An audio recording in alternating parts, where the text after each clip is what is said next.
कारण निवडणुका तुम्ही सांगितलं तसं सरपंच तर निवडायचेच आहे, जिल्हा परिषदचे अध्यक्ष, जिल्हा परिषदचे सदस्य निवडायचे आहे, पंचायत समितीचे सदस्य निवडायचे आहे। तर निश्चितपणानं या ठिकाणी सत्ता भाजपची राहील, भाजपचं सर्व काही असेल एवढं निश्चितपणानं सांगतो।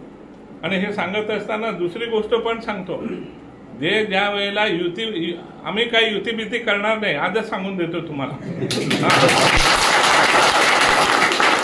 कारण युतीची एक गोष्ट सांगतो, मुख्यमंत्री आणि उपमुख्यमंत्री या युतीच्या पक्षांना सांगतात आणि ते गेल्यानंतर विरोध प्रचार करतात आणि त्यांनाच मदत करायची, ही भूमिका चुकीची आहे।